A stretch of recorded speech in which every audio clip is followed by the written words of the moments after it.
पूर्वापारपासून आपण बघत आलो की जर प्रेग्नन्सी नाही राहिली, वंध्यत्व असेल तर प्रत्येक वेळी स्त्रियांना दोषी मानलं जातं आणि बऱ्याच वेळा स्त्रीला गायनेकोलॉजिस्टकडे नेलं जातं. पुरुषांना डॉक्टरांकडे जाण्यासाठी लाज वाटते. स्ट्रेसचा परिणाम म्हणून मग प्रेग्नन्सीवर होतो का या स्ट्रेसचा परिणाम? ऑब्व्हियसली होतो. स्ट्रेसमुळे डिरेक्टली प्रेग्नन्सीवर परिणाम नाही होत, पण थायरॉइड वाढणं, बीपी वाढणं, शुगर वाढणं ह्या गोष्टी तर स्ट्रेसमुळेच होतात ना. वजन वाढणं, वेट गेन होणं आणि या सर्व गोष्टींमुळे ऑब्व्हियसली ओव्युलेशन प्रॉपर होत नाही आणि प्रेग्नन्सी, इन्फर्टिलिटी, PCOS ह्या गोष्टी वाढतात. खूप लोकांना हा प्रश्न पडतो की एक्झॅक्टली मी प्रेग्नन्सी कोणत्या एजमध्ये प्लॅन केली पाहिजे. म्हणजे बायोलॉजिकली बघायला गेलं तर 20 इयर्स टू 30 इयर्स ओके, हे प्रेग्नन्सी ठेवण्यासाठी बेस्ट एज आहे. या एजमध्ये प्रेग्नन्सी जर प्लॅन केली तर ती सहजरित्या आणि विदाउट कॉम्प्लिकेशन होण्याचे चान्सेस म्हणजे कमी येतो. कोणत्याही प्रकारचे कॉम्प्लिकेशन्स नाही येऊ शकत, नाही येत. पण जर आपण 30 नंतर प्रेग्नन्सी प्लॅन केला तर काय काय रिस्क असू शकते? 30 नंतर प्रेग्नन्सी ठेवली तर लगेच धोका वाढतो असे नाही, पण मोस्ट ऑफ टाइम 35 नंतर तुम्ही प्रेग्नन्सी प्लॅन करता त्यावेळी मात्र प्रेग्नन्सीमध्ये जस्टेशनल डायबिटीस म्हणजे प्रेग्नन्सी इंड्युस्ड डायबिटीस वाढतात, ते होऊ शकतं. इव्हन बेबीच्या मेंदूमध्ये पण प्रॉब्लेम होऊ शकतो. एक असं मिथ आहे की रोज संबंध ठेवल्यावर प्रेग्नन्सी राहू शकते, तर ते करेक्ट आहे? नाही, कारण जे ओव्हम आहे त्याचं ते 24 to 48 आवर्सपर्यंत बॉडीमध्ये जिवंत असते. जर तुम्ही डेली इंटरकोर्स ठेवाल तर तुमची स्पर्मची क्वालिटी कमी होण्याचे चान्सेस असतात. सो बेटर योग्य टायमिंगमध्ये आणि मोस्टली अल्टरनेट डे त्या टायमिंगमध्येही म्हणजे फर्टाईल विंडोमध्ये अल्टरनेट डे इंटरकोर्स ठेवला तर बेटर राहील. हाय, हॅलो, नमस्कार. मी शुभाली जोशी तुम्हा सगळ्यांचं आजच्या या सेगमेंटमध्ये अगदी मनापासून स्वागत करते. आजचा हा एपिसोड खास महिला वर्गांसाठी अतिशय स्पेशल असणार आहे, कारण आज आपल्याला चर्चा करण्यासाठी लाभलेल्या आहेत डॉक्टर रश्मी पोटे मॅडम. या एक गायनेकोलॉजिस्ट आहेत आणि गायनेकोलॉजिस्ट म्हटलं की स्त्रियांच्या प्रजनन संस्थेचे आरोग्य सांभाळणारे एक तज्ज्ञ डॉक्टर. म्हणजेच मैत्रिणींनो, आज आपल्याला ज्यांना प्रेग्नन्सी प्लॅन करायचा आहे, मग तो प्लॅन करताना आधी कोणतं त्यासाठी योग्य वय काय असतं, त्याचबरोबर कोणकोणत्या तपासण्या केल्या जातात, मग त्या महिलांसाठी असो किंवा पुरुषांसाठी असो त्या कोणत्या आहेत, या सगळ्याबद्दल आज आपण इन डिटेल चर्चा करणार आहोत.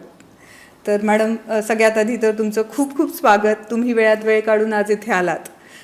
सगळ्यात आधी मॅडम तुमच्याबद्दल जाणून घ्यायला आम्हाला खूप आवडेल, सो प्लीज तुमचं introduction. Okay. Hello Shubhali. Hello ma'am. Hello my friends. Myself Dr. Rashmi Pote, gynecologist from Vignaharta Super Specialty Hospital, Keshanagar, Mundwa, Pune. Since last 10 years, I am practicing Vignaharta Super Specialty Hospital as a gynecologist. 10 वर्ष तुम्ही या क्षेत्रात खूप कार्यरत आहे आणि बरेच patient तुम्ही पाहिलेले असतील मॅडम. तर माझा पहिला प्रश्न हाच असेल की प्रेग्नन्सी आपण जर प्लॅन करायचं असेल तर त्यासाठी योग्य वय काय असतं? हा एकदम चांगला प्रश्न आहे शिवाली. खूप लोकांना हा प्रश्न पडतो की एक्झॅक्टली मी प्रेग्नन्सी कोणत्या एजमध्ये प्लॅन केली पाहिजे. कारण आजकाल सर्वांना स्वतःचं करिअर, परिस्थिती आणि जे धावपळीचं आयुष्य आहे याच्यामध्ये प्रेग्नन्सी प्लॅन करण्यासाठी टाईमच मिळत नाही, वेळच नसतो. हो ना. आणि बायोलॉजीचं जर म्हणजे बायोलॉजिकली बघायला गेलं तर 20 इयर्स टू 30 इयर्स ओके, हे प्रेग्नन्सी ठेवण्यासाठी बेस्ट एज आहे. या एजमध्ये प्रेग्नन्सी जर प्लॅन केली तर ती सहजरित्या आणि विदाउट कॉम्प्लिकेशन होण्याचे चान्सेस म्हणजे कमी येतो. कोणत्याही प्रकारचे कॉम्प्लिकेशन्स नाही येऊ शकत, नाही येत. म्हणून मोस्टली 30 एजच्या पहिले म्हणजे बिफोर 30. करेक्ट आहे. पण तुम्ही आता तुम्ही म्हणालात असं नाही, पण आपण बघतोच आहे की लोकांचं सगळ्यांचंच असतं एक करिअर फोकस असतो आणि मग त्या ह्याच्यामध्ये एज कधी निघून जातं, मग लग्न पण लांबलं जातं आणि मग प्रेग्नन्सी तर त्याच्याहून लांबली जाते. सो मग 30मध्ये लग्न झालं तर 35च्या पुढे रिस्क असते का? ऑब्व्हियसली 35 नंतर रिस्क असते, कारण जे ओव्हरीमध्ये जे एग्स फॉर्म होतात त्यांची क्वालिटी डाऊन व्हायला लागते. एगची क्वालिटी जशी असायला हवी ती क्वालिटी मात्र जसं जसं एज वाढतं त्याप्रमाणे ती डाऊन होते आणि एगची क्वांटिटी पण कमी व्हायला लागते. अच्छा. सो 38च्या बिफोर प्रेग्नन्सी ठेवलेली ऑब्वियसली चांगलं राहतं. म्हणूनच शुभाली आणि माझ्या फ्रेंड्स मैत्रिणींनो एक गोष्ट लक्षात ठेवा, परिस्थिती, करिअर हे सगळं महत्त्वाचं आहेच, पण बायोलॉजीचं घड्याळ कधीच कोणासाठीच थांबत नाही हे लक्षात ठेवा. येस मॅडम, तुम्ही आत्ता म्हणालात की 30च्या आत करेक्ट एज आहे, पण जर आपण 30 नंतर प्रेग्नन्सी प्लॅन केला तर काय काय रिस्क असू शकते? 30 नंतर प्रेग्नन्सी ठेवली तर लगेच धोका वाढतो असं नाही, पण मोस्ट ऑफ टाईम 35 नंतर तुम्ही प्रेग्नन्सी प्लॅन करता त्यावेळी मात्र प्रेग्नन्सीमध्ये जस्टेशनल डायबिटीस म्हणजे जो प्रेग्नन्सी इंड्युस्ड डायबिटीस वाढतात ते होऊ शकतं.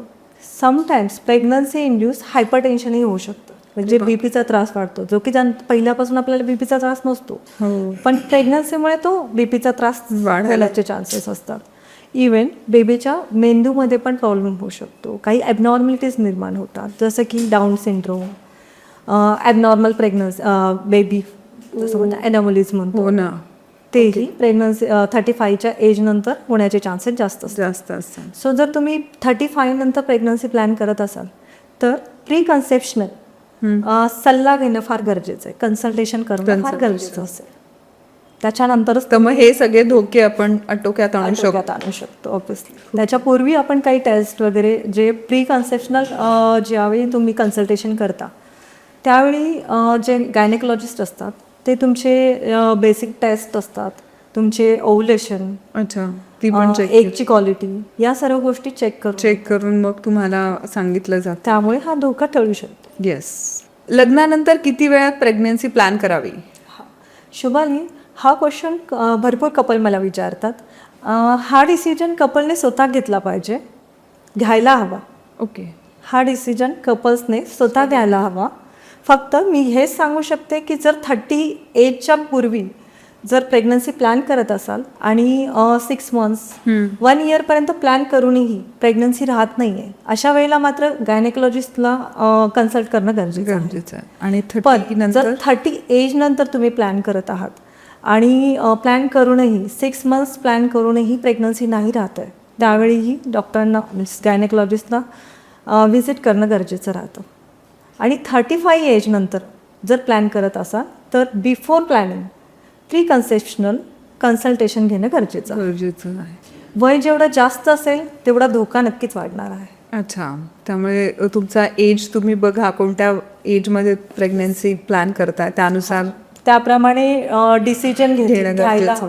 मग समजा 1 वर्ष झालंय आपण प्रेग्नन्सी प्लॅन करतोय आणि ती झालीच नाही प्रेग्नन्सी, तर मग काय करावं? हां, जर तुम्ही 1 वर्ष कंटिन्युअसली प्रेग्नन्सीसाठी प्लॅन करत आहात पण प्रेग्नन्सी नाही राहत आहे, तर या केसमध्ये ॲज अ गायनेकोलॉजिस्ट आम्ही त्याला प्रायमरी इनफर्टिलिटी असं डायग्नोज करतो.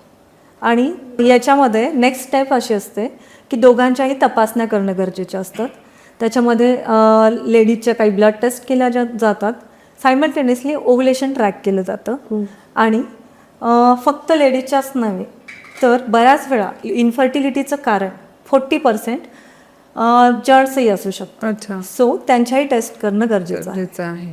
ब्लड टेस्टिंगमध्ये AMH, हार्मोनच्या टेस्ट, ओके, आणि काही सोनोग्राफीमध्ये आपण रिप्रोडक्टिव्ह ऑर्गन्स प्रॉपरली आहेत का, जसं की ओव्हरी, युट्रस, हे व्यवस्थितरित्या फॉर्म झालेलं आहे किंवा नाही, किंवा त्याच्यामध्ये काही PCOS वगैरे आहे का, हे आपण डिटेक्ट करत असतो. तुम्ही आत्ता म्हणाला AMH टेस्ट असते, तर ही काय आणि ती कधी करावी? हां, AMH टेस्ट ही हार्मोनची टेस्ट असते.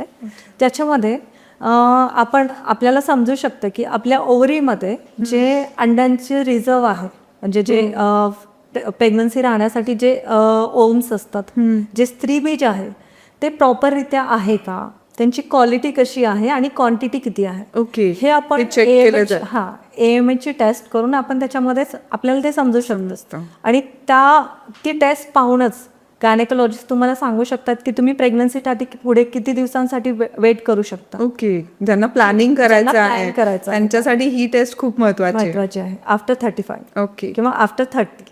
मॅम, PCOS असताना नैसर्गिकरित्या मग प्रेग्नन्सी होऊ शकते? हो, नक्कीच होऊ शकते. PCOS हा असा आजार नाही आहे की ज्यामुळे प्रेग्नन्सी राहणारच नाही आहे. अच्छा. मोर दॅन 50% लेडीजमध्ये विदाउट एनी ट्रीटमेंट प्रेग्नन्सी राहते. पण काही केसेसमध्ये काही ट्रीटमेंटची गरज असते, म्हणजे सपोर्टिव्ह ट्रीटमेंटची गरज असते ओके. आणि त्यानंतर प्रेग्नन्सी राहते. जसं की PCOSच्या केसमध्ये हार्मोनल डिस्टर्बन्स असतो, वेट गेन झालेला असतो, त्यामुळे ओव्हुलेशन होत नाही. अच्छा. ओव्हुलेशन प्रॉपर नाही झाल्यामुळे, जसं की एग्स रप्चर नाही झालं, एक फॉर्म नाही झालं, तर प्रेग्नन्सी राहत नाही. अशा केसेसमध्ये आपण प्रेग्नन्सी राहण्यासाठी म्हणजे ओव्हुलेशन ट्रॅक करतो. ओव्हुलेशन ट्रॅक करून जर रप्चर होत नसेल तर त्यासाठी काही मेडिसिन्स दिले जातात, अच्छा. काही इंजेक्शन्स दिले जातात. सायमल्टेनियसली एक्सरसाइज, डाएट या गोष्टींचा पण ॲडवाइस डॉक्टर त्यांना देतात. देतात. त्यामुळे त्यांना फायदा. ऑब्व्हियसली प्रेग्नन्सी राहते. येस. फक्त एक 10% केसेसमध्ये बाकी IVF ची गरज लागते. ती पुढची स्टेप त्यांना मग. तर मग अशा केसेसमध्ये वजन कमी करणं खूप महत्त्वाचं वाटतं का? हा, ऑब्व्हियसली वजन वाढल्यामुळे डिरेक्टली प्रेग्नन्सीवर अफेक्ट होत, प्रेग्नन्सी राहण्यावर, फर्टिलिटीवर अफेक्ट होत नाही. अच्छा. पण जर वेट वाढलं तर त्यामुळे हार्मोन डिस्टर्ब होता. सो तुम्ही जर तुमचं वेट 10%ने जरी कमी केलं, जसं की तुमचं वेट 80 आहे, 5 kg जरी तुम्ही कमी केलं तरी ऑब्व्हियसली हार्मोन चेंज होतात आणि ओव्हुलेशन प्रॉपर होऊ शकतं. म्हणजे म्हणून वेट लॉस हे सर्वात महत्वाची गोष्ट आहे प्रेग्नन्सी राहण्यासाठी. करेक्ट वेट असणं गरजेचं आहे. तर मग काही समस्या म्हणजे येणार नाही जरा. मॅडम, काही महिलांना थायरॉइड असतो, मग त्याचा परिणाम प्रेग्नन्सीवर होऊ शकतो का? ऑब्व्हियसली थायरॉइड असेल तर तुम्ही प्रेग्नन्सी प्लॅन करण्यापूर्वीच थायरॉइडच्या डॉक्टरांना भेटून त्याचे मेडिसिन स्टार्ट करणं गरजेचं आहे. प्रेग्नन्सी ठेवण्याच्या आधी जो TSH म्हणजे थायरॉइड स्टिम्युलेटिंग हार्मोन जो आहे त्याची लेवल 3च्या बिलो 3, 2.5 to 3पर्यंत असणं गरजेचं आहे. ओके. जर ती जास्त असेल तर आणि तुम्ही प्रेग्नन्सी प्लॅन करत आहात तर ऑब्व्हियसली प्रेग्नन्सीमध्येही थायरॉइड वाढणार आहे आणि त्याचा परिणाम मात्र डेव्हलप होणाऱ्या बेबीवर होऊ शकतो, त्याच्या मेंदूवर होऊ शकतो. सो बेबीमध्ये ॲबनॉर्मॅलिटीज येऊ शकतात, मिसकॅरेज होण्याचे चान्सेस असतात. आजकाल आपण बघतोय खूप धकाधकीचं जीवन आहे, त्यांना स्ट्रेस खूप सगळ्यांमध्येच वाढला आहे. मग ह्या स्ट्रेसचा परिणाम म्हणून मग प्रेग्नन्सीवर होतो का या स्ट्रेसचा परिणाम? ऑब्व्हियसली होतो. स्ट्रेसमुळे डिरेक्टली प्रेग्नन्सीवर परिणाम नाही होत, पण थायरॉइड वाढणं, BP वाढणं, शुगर वाढणं ह्या गोष्टी तर स्ट्रेसमुळेच होतात ना. वजन वाढणं, वेट गेन होणं आणि या सर्व गोष्टींमुळे ऑब्व्हियसली ओव्हुलेशन प्रॉपर होत नाही आणि प्रेग्नन्सी, इनफर्टिलिटी, PCOS ह्या गोष्टी वाढतात आणि त्यामुळे प्रेग्नन्सीवर प्रॉब्लेम येऊ शकतो. मॅम, आत्तापर्यंत तुम्ही सांगितलं ते आपण पाहिलं महिलांचे सगळे प्रेग्नन्सी राहण्याबद्दलचे प्रॉब्लेम्स, पण तरी हे सगळं आपण चेक केलं तरी पण महिलांमध्ये कधी कधी प्रॉब्लेम नसतो, तर पुरुषांमध्ये असेल तर मग त्यांच्यासाठी काही टेस्ट आहेत का? पूर्वापारपासून आपण बघत आलो आहोत की जर प्रेग्नन्सी नाही राहिली, वंध्यत्व असेल तर प्रत्येक वेळी स्त्रियांना दोषी मानलं जातं आणि बऱ्याच वेळा स्त्रीला गायनेकोलॉजिस्टकडे नेलं जातं. पुरुषांना डॉक्टरांकडे जाण्यासाठी लाज वाटते, थोडंसं हेजिटेशन असतं. करेक्ट आहे. पण ऑब्व्हियसली असं नाही आहे.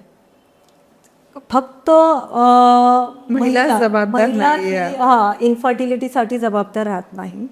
कारण जसं ओव्हम हा 1 पार्ट ऑफ प्रेग्नन्सीमध्ये एक 50% वर्क करत असेल तरी स्पर्मही 50% वर्क प्रेग्नन्सी राहण्यासाठी असतं. त्यामुळे दोघांचं दोघांचीही 50% त्याच्यामध्ये कॉन्ट्रीब्युशन असतं. सो दोघांच्याही टेस्ट होणं गरजेचं आहे, दोघांनाही स्ट्रेस फ्री राहणं गरजेचं आहे, दोघांचाही वेट लॉस होणं गरजेचं आहे, त्यांचेही हार्मोन्स जसं की जंट्स आहेत त्यांचेही हार्मोन्स प्रॉपर असणं गरजेचं आहे. सिमेन ॲनालिसिस नावाची टेस्ट आपण करतो याच्यामध्ये, जर त्यांच्यामध्ये इन्फर्टिलिटीचा प्रॉब्लेम असेल तर सिमेन ॲनालिसिसमध्ये स्पर्मचा काउंट बघितला जातो, त्याची क्वालिटी बघितली जाते. Sperm count, motility and morphology म्हणजे त्यांचं स्ट्रक्चर कसं आहे ह्या सर्व गोष्टी चेक केल्या जातात. सपोज जर सिमेन ॲनालिसिसमध्ये प्रॉब्लेम असेल तर पुढे अँड्रोलॉजिस्ट आपण सजेस्ट करतो. कोणी अँड्रोलॉजिस्ट जे युरोलॉजिस्ट, अँड्रोलॉजिस्ट डॉक्टर्स असतात त्यांना आपण मेल इन्फर्टिलिटीच्या केसमध्ये जसं की सिमेन ॲनालिसिसमध्ये काही प्रॉब्लेम असेल तर आपण जे युरोलॉजिस्ट असतात, अँड्रोलॉजिस्ट डॉक्टर्स असतात त्यांना सजेस्ट करतो. ओके. त्यांच्या एक्सपर्ट ओपिनियनसाठी आपण त्यांना रेफर करत असतो. ओके. आणि सोबत सोबत तुम्ही जर ड्रिंक करत असाल, स्मोकिंग करत असाल आणि स्ट्रेस जास्त असेल, ऑब्व्हियसली तो कमी करणं गरजेचं आहे. गरजेचं आहे. शुभाली आणि माझ्या सर्व मैत्रिणींनो, शेवटी मी तुम्हाला एकच सल्ला देऊ इच्छिते. प्रेग्नन्सी ही नशिबावर अवलंबून नसते, तर योग्य वेळी योग्य सल्ला आणि योग्य मार्गदर्शन अत्यंत महत्त्वाचे आहे.